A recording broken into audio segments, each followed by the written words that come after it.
जनता party, Shiv Sena, Rashtrawadi, RPI, Kawade गट अशा महायुतीच्या अधिकृत उमेदवार सुरेश खालेजी आणि आता ते मंत्री देखील आहेत. किती टर्म आहे तुमची? 5वी टर्म आहे. म्हणजे ह्याच्यापेक्षा काय परमनंट आमदार पाहिजे? खरं तर आता मी इथे बेडरला आले, काल मी बुलढाण्यात होते.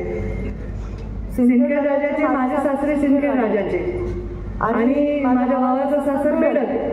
त्याच्यामुळे मी आज विचार केलेले होते की कालचा गोंधळ जास्त होता, आज जरा शांत असेल, पण कालच्या पेक्षा जास्त गोंधळ होता.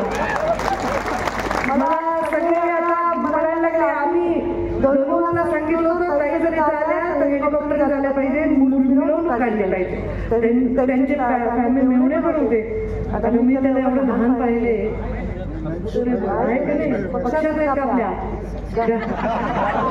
तर ते वाटतं तिथे का खूप छोटं पाहिलेले मी आता इतके वर्ष झाले. आणि आज मी बेडरमध्ये आले, इथे मी मुंडे साहेबांची एक कहाणी सांगितली मला गाडीमध्ये की मुंडे साहेबांनी देवीच्या या मंदिरात एक नवस केला असं त्यांचं म्हणणं आहे. आणि मग त्यांनी येऊन ते इथे फेडला. आता मला कळेना मी काय नवस करू. मुंडे साहेबांनी नवस केला, मी काय नवस करू?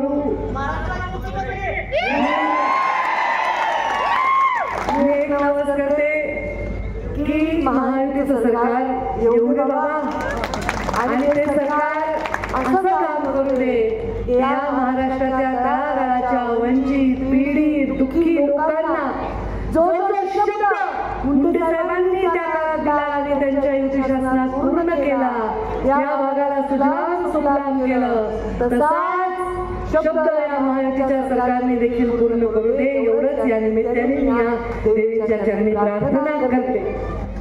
खरं तर ही सभाची गरजच नव्हती. या सभेमध्ये तुम्ही काही सुरेश राजे साहेबांना मत देणार नाही असं काही नव्हतं हो कर्नाटक.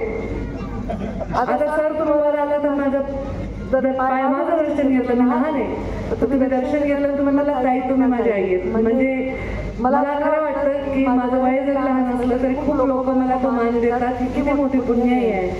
आणि मी आता तिथे सगळ्या व्यवस्थित तुमचा फार मोठा हातभार आहे असं मला सांगितलं पोरांनी. तुम्ही आता इथे सभा घ्यायची गरज नव्हती कारण मत तुम्ही सुरेश खालेंना देणारच होतात, पण तुम्ही ब्लॅकमेल करतात, सगळ्या ठिकाणी ब्लॅकमेल करतात. आमच्या ताईला आला मत तर आम्ही देणार आहे, आम्हाला ताईला बघायचं. आणि या दसरा मेळाव्यानंतर तर एवढ्या लोकांनी मला फोन केले की यावेळी प्रचाराला तुम्ही यावंच लागते. मी एवढ्या सभा महाराष्ट्रभर घेते कारण आता मला निवडणूक नाही ना, टाकायचे म्हणल्यावर त्यांनाही नाही लक्षात येते की ते भरायचे तोंडावर माझ्या फटाफट मुलांचा मारा. आणि लोकांना खोटं वाटेल, इतकं प्रेम लोकांचं आहे की मुलांचा मारा. माझ्या शिवशक्ती परिक्रमा जी मी केली, महाराष्ट्रातल्या सगळ्या ज्योतिर्लिंग आणि शक्तीपीठांमध्ये गेले, त्या शिवशक्ती परिक्रमे झाल्यानंतर माझ्या सगळ्या अंगावर निळ उठले होते. निळ कसे? फुलं मारलेले, फुलं मारायचे. पोरं लहान लहान जेसीबी मधून फुलं मारायचे.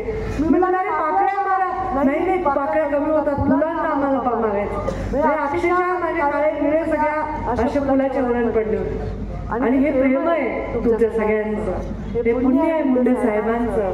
किती किती मला आज आनंद वाटतो की हे लोकांचं प्रेम आहे. खरं सांगू, राजकारणात एवढं प्रेम मिळवणं सोपं नाही. राजकारणामध्ये जे बोलेल ते करणं सोपं नाही. राजकारणामध्ये आपलं सगळं नाव, आपण असं एक आदर्श बनवून राहणं सोपं नाही आजकालच्या काळात. एक तर मीडिया एवढा स्ट्रॉंग झालाय, सोशल मीडिया स्ट्रॉंग झालाय, मोबाईल झाले, कोणी पण आपण बोलतोय, लिहितोय, छापतोय की लगेच सगळे मूव येऊन तुमच्या मागे. त्यांना आपण चांगलं काम करतोय देखवत नसतं लोकांना सुद्धा.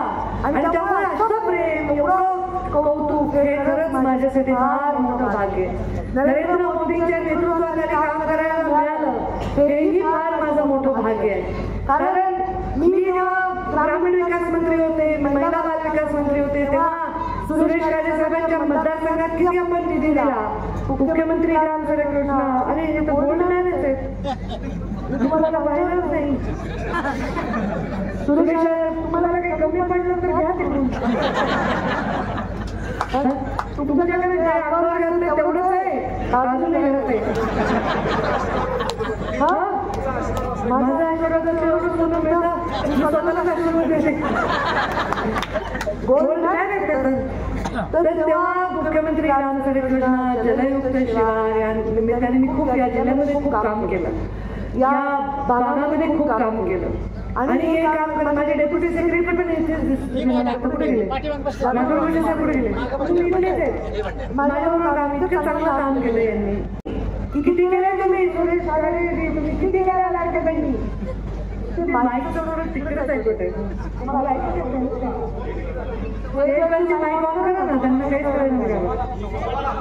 1.25 लाख महिलांचं लाडकी बहीण योजना राबवली. या सगळ्या महिलांनी हात वर केले. किती मिळाली भाऊबीज दिवाळीला? 6,500. सगळा भाऊ किती देतो? 1,000, 500 वर नाही, अख्खा महाराष्ट्र फिरले. करोड रुपये भाऊ असले 1,500 म्हणाले. 1,500 म्हणजे वर्षाला एकदा भाऊबीजेला राखी पौर्णिमेला भाऊ 1,500 देतो. पण मुख्यमंत्री लाडकी बहीणमध्ये आपल्याला एका महिन्याला भाऊ सकाळचं त्यापेक्षा तिप्पट रक्कम मुख्यमंत्र्यांनी ओवाळणी मिळवून दिलेली. मुख्यमंत्री लाडकी बहीण सांगायला जाऊन नसल्या भावाला, तुझी मी लाडकी नसले तरी मुख्यमंत्र्याची लाडकी बहीण आहे म्हणून जोरात. आणि अजित पवारांनी तर डिक्लेअर केलं की आम्ही 2100 रुपये देणार, एवढा निर्णय त्यांनी घेतलेला आहे. आणि महाविकास आघाडीवाले म्हणतात आम्ही 3,000 देऊन 5,000 देऊन काय देऊ. अरे पण आधी काय नाही दिलं? 2.5 वर्ष तुमचं सरकार होतं, त्याच्या आधीही तुमचं स्वातंत्र्यापासून सरकार होतं. तुम्ही काय नाही विचार केला या महिलांचा, यांच्या स्वाभिमानाचा, यांच्या सन्मानाचा, यांच्या गरजांचा नाही विचार केला. शेतकरी सन्मान योजना, आज शेतकरी सन्मान योजनेचे तुम्हाला 12,000 रुपये वर्षाला येतात की नाही? आता कोविडमध्ये पूर्ण मोदीजींनी काळजी घेतलेली आहे. देशामध्ये कोणी उपाशी मेले नाही पाहिजे. अत्यंत स्वस्त 2 रुपये काय गहू आणि 3 रुपये तांदूळ मोफत, हे तर मुद्दा आहेच आहे, पण मोफत कोविडच्या काळात तर मोफत वाटप केलं. आम्ही आमच्या हाताने किती ठिकाणी वाटप केलं. अजूनही ती वाटप बंद नाही केलं. कसं असतं, लाभाची गरिबाची योजना एकदा सुरू केलेली बंद करता येत नसते आणि ती अजूनही चालू आहे. अजूनही लोकांचं पोट भरण्याचं काम चालू आहे. हे सगळं का होत असेल तुम्ही विचार केला का कधी? मी खूप विचार केला. याचं कारण असं आहे की मला असं वाटलं की या देशात कधी प्रधानमंत्री होऊ शकले नसते. मोठ्या घरचे, एका घरचे झाले असते तर. पण मोदीजी असे होते जे चुलीसमोर बसून स्वयंपाक करणाऱ्या आईच्या पोटी त्यांनी जन्म घेतला. मोदीजी असे